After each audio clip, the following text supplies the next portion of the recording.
بسم الله الرحمن الرحيم، والصلاة والسلام على أشرف المرسلين. السلام عليكم ورحمة الله تعالى وبركاته. مرحبا بكم في فيديو جديد. فيديو تاع اليوم كما راكم تشوفوا متنوع كالعادة، فيه الماكلة وفيه الجاردان. بالنسبة للناس اللي ما راهمش حابين يشوفوا لا بارتي تاع زراعة وجاردان، هاد الخطرة حنسبق لكم الماكلة هي الاولى، ومن بعد اللي ما حبش يكمل الفيديو خلاص تما كي نحبس الماكله معناتها الباقي كامل عنده علاقه مع النباتات والزراعه. كما راكم تشوفوا هنايا بديت لكم بالوصفه الاولى، ما حبيتش نشربك لكم بزاف لا فيديو، الوغ درت لكم كل وصفه واحد، بصح انا كنت نخدم او ميم طون. في مقله حطيت شويه زيت وحطيت البصل مقطع، خليته دبال شويه، من بعد زدت له الدجاج مقطع كما راكم تشوفوا رقيق صغير، من بعد زيدوا التوابل والملح على حسب لو شوا تاعكم، التابل اللي تحبوه تقدروا تزيدوه، تخليو كل شيء طيب على نار قليله. هاد الوصفات درتهم البارح، اما بالنسبه لكل ما عنده علاقه بالزراعه تاع الجاردان درتهم السمانه اللي فاتت. كيما شفتوا عندي سمانه وانا غايبه للاسف، كنت مريضه كالعاده.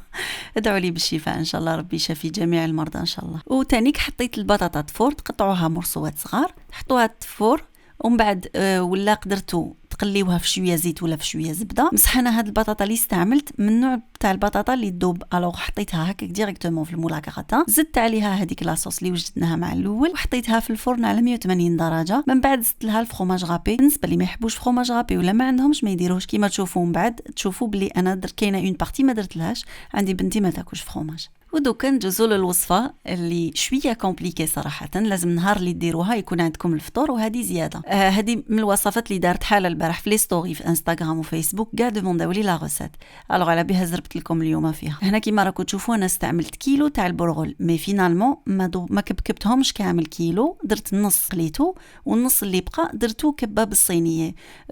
ما فيلميت لكمش الكباب الصينيه بصح من بعد نفهمكم كيفاش. هنا كيما راكم تشوفوا درت كيلو تاع البرغل، دوكا نشلو ونصفيه باش ما تنحولوش بزاف الماء. نتوما انا نحيت له الماء بصح من بعد كي رحيته زدت له الماء زياده. على كل حال تو ديبون دو النوعيه تاع البرغل تاعكم. شوفوا كيفاش راني ندير، انا راني نفرغ الماء باش نشلو ومن بعد نصفيه في الكسكاس. نتوما نقصوا له برك هذاك الزايد من الفوق، شتو هاد لاكوش اللي راهي زايده شويه تاع الماء، صفيوه وخليوه هكذا كي يتشرب. باسكو انا يوم بعد كي رحيته قلت لكم زدت له اون كونتيتي تاع الماء يشرب بزاف. بعد ما صفيته غطيته بطبسي وخليته تقريبا واحد ساعة ونص، نص ساعة يعني تقدروا تستعملوه، من نص ساعة تقدروا تستعملوه. وهنايا بديت نوجد في اللحم باش نخلطه مع البرغل. هذه المرحلة الأولى، يعني تخدموا العجينة تاعكم. كما شفتوا هنايا أنا استعملت كيلو تاع البرغل، زدت لها نص كيلو تاع اللحم، هكا تعلمت لا روسيت.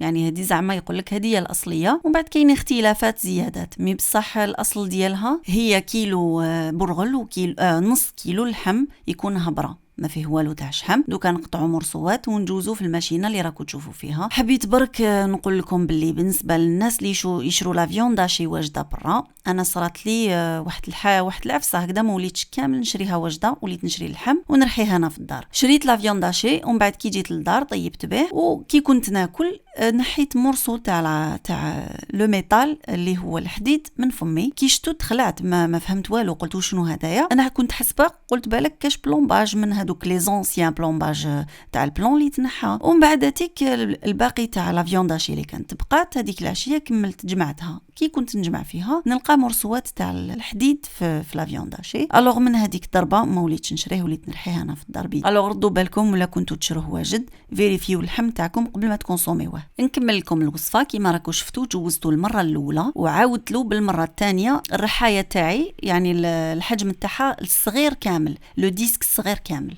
هاد الكميه دوكا نخليها بجاه، ودوكا ندوز باش ندير الحشو. هاد لا فيونداشي كيما راكم تشوفوا راه مخلط فيها الشحم، راني نرحي اللحم مع الشحم باش نعمر بها الكبه. بالنسبه تانيك لو ديسك تستعملوا توجور هذاك الرقيق كامل. انا سبقت كامل في اللحم رحيته لو طون اللي خليت البرغل يتنفخ. نفس الشيء تانيك جوزت له 2 خطرات.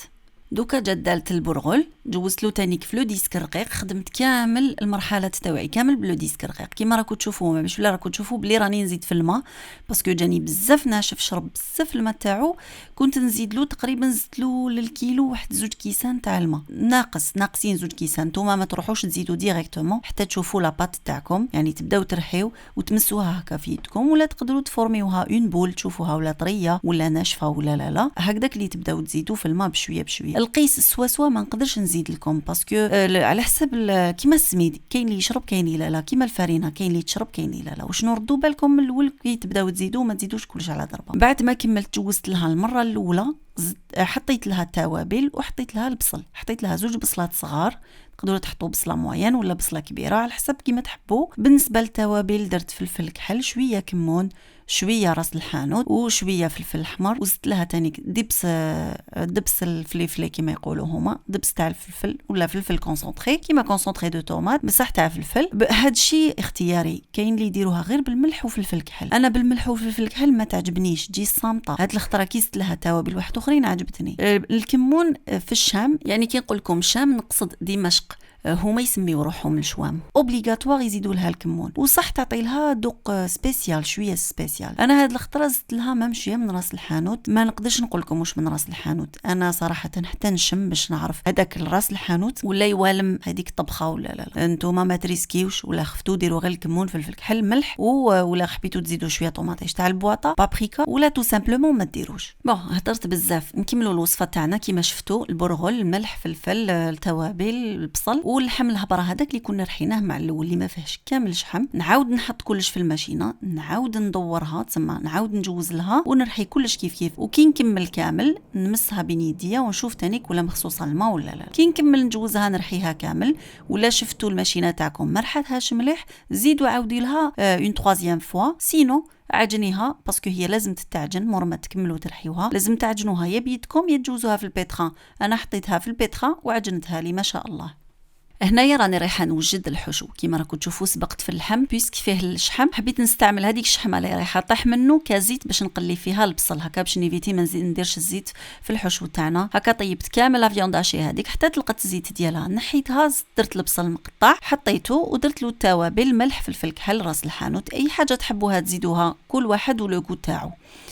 بعد ما تقلى البصل عاود رديت لا فيونداشي هذيك باش تكمل تشرب ملح المكونات مع البصل اللي كنا تبلناه. وكي كملت كامل طفيت له، زدت له دبس الرمان كما يقولوا هما، يخدموه يعني يتباع عندهم يخدموه هما. بالنسبه للطريقه تاع التكوار ولا كيفاش يكبكبوها كما يقولوا هما، شفتوا كيفاش درت كره ومن بعد درتها كي شغل حربوش هكا شويه بالطول، حطيتها في يدي هكا وبديت ندخل صبعي بهذه الطريقه ونضغط على يدي، يعني كي صبعي يدخل داخل نبدا نعبص في لاباط هذيك باش تبدا تولي رقيقه، او ميم طون راني ندور في الكره تاعي حتى تحصلت على هذا الشكل هذايا كيما راكم تشوفوا فيه.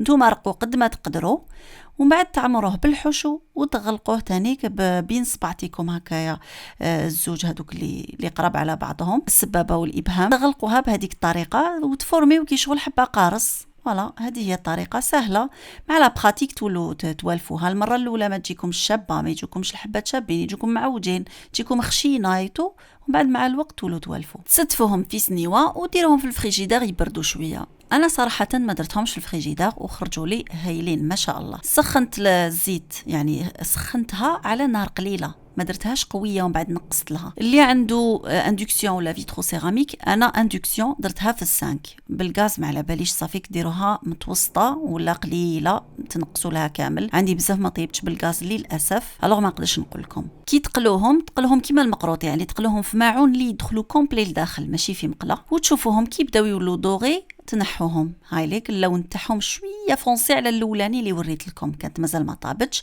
قلت لكم النار لازم تكون قليله باش يولوا يقرمشوا من برا ويطيبوا لكم مليح من الداخل. وهاد لاصوص هذه اللي راني ندير فيها مليحه بنينه، تجي معاهم تاع كومبانيهم، فيها شويه حموضه. درت 2 بايط تاع ياغورت ناتور، زدت لهم شويه معدنوس يابس مرحي وشويه نعناع مرحي تانيك يابس، وزدت لهم حبه قارص معصوره كومبلي، وتانيك قطعت معاهم الخيار. نتوما تحبوا تقدروا تقطعوا ولا ترابيو الخيار وتزيدوه مع هذيك لاصوص، ولا تقطعوه دي وتزيدوه مع لاصوص. انا ما حبيتش نخلطهم على جال ولادي، ما خفت ما يعجبهمش، قلت كل حاجه نديرها سيباري واللي يحب يخلط يخلط. وكانت هذه هي النتيجه تاع الوصفه تاعنا تاع اليوم. المقطع تاع كي حليت لكم الحبه ما على باليش وين ديسبارا للاسف، دوك نسي ندير لكم اون فيرتيكال على بالي بلي ما يجيش الشباب في لا فيديو. بصح هذا واش كاين، هذا من المقطع تاع تيك توك اللي كنت فيلميته لكم. لا فيديو تلقاوها في القناه، تلقاوها اون شورت. هذه هي النتيجة النهائية تاع الكبة تاعنا، جات هايلة تقرمش من برا وطرية عسلة لداخل. وهذا بالنسبة لطبق الغراتان اللي كنا درناه. هاوليك شوفوا، قلت لكم اون بارتي ما درت لهاش الفرماج اللي راهي ملهيك. وهكذايا هذه هي النتيجة النهائية تاع الأطباق تاعنا تاع اليوم كانت عندي حريرة، الوغ زدت غير هذاك الكغاتان ساهل، ووقتي كامل كرستو للكبه هذيك. قلت لكم درت النص تاع الكميه كيما شفتوني درتها، ولا بات اللي بقات ولا فيانداشي فرشتهم في السنيوه، فرشت الطبقه الاولى في السنيوه، زدت لها الحشو ومن بعد زدت غلقتها بلا بات الدوزيام من الفوق، وقطعتها على شكل اللي مولفين نقطعوه بقلاوه تاع السنيوه المدوره. درتو في الفوغ، دهنتو بيان سور دهنتو من تحت بالسمن، ومن الفوق تانيك الوجه تانيك الفوقاني دهنتو بالسمن. ودوكا نجوزو للمزرعة للجاردان. كيما راكو تشوفوا التجديدات، رانا كملنا عمرنا لاسير هذيك، درنا لها الكومبوست ودرنا لها تراب كنا شرينا غير ساشي واحد، والباقي جبناه غراتويتمون الكومبوست هذاك من عند واحد لاسوسياسيون تاع لي جاردان. هاد التربة يعني تكون غنية سورتو الطوماطيش، تسحق بزاف لونغري. هاد التربة راهي يعني متكاملة متوازنة مليحة واجدة لزراعة الطماطم. ان شاء الله تنجح لنا. كل ما قلت لكم كل ما يكون جديد راني نجيب لكم واش درنا في المزرعة. ما على باليش كل مرة علاش نقول لكم المزرعة. هنايا راني نوري لكم، شتو هذيك الارض اللي راهي في الوسط هذيك باش نعفسو فيها تلمو تصب الشتاء والارض طينيه، درنا لها هاد الحطب المكسر يحطوه لنا برا في لي جاردان باش اللي يحب يعاود يستعملو. فرشناه كامل في هاد الطريق هاديه باش ما الصباب تاعنا ما يتعمروش بزاف، و تانيك التربه هذيك اللي راهي منه من ما تتخلطش بزاف وما تخرجش. وهنايا راني نوري لكم في لي زيشالوت درتهم هذه السمانه اللي فاتت، يعني هذاك النهار اللي رحت زرعتهم باسكو روطار شويه، مي مازال الوقت تاع زراعه تاع البصل، باسكو لاسوسياسيون اللي كومونديت من عندهم هادو لي زيشالوت طولوا باش جابوهم لنا حتى لهاد الخطره. راني درت لهم بلاصتهم، ودوك تشوفوني رايحه نزرع تقريبا واحد 7 ريسان تاع شلاضه، ما على باليش ولا ينجحوا لي، كنت شريتهم من المارشي ان شاء الله ينجحوا. وهنايا كيما راكو تشوفوا هنايا درنا نفس الشيء للطريق هذه باش نجوزو منها، فرغنا لها الحطب هذاك المكسر باش تاني كي تكون تصب الشتا ما نغرقوش في الغرقه. مازال هاد الجهه اللي راني نوري لكم فيها بصبعي هذه تاني دوك نزيد نعمرها كامل بالحطب هكذا باش نيفيتيو تانيك الزليق بزاف حاجات.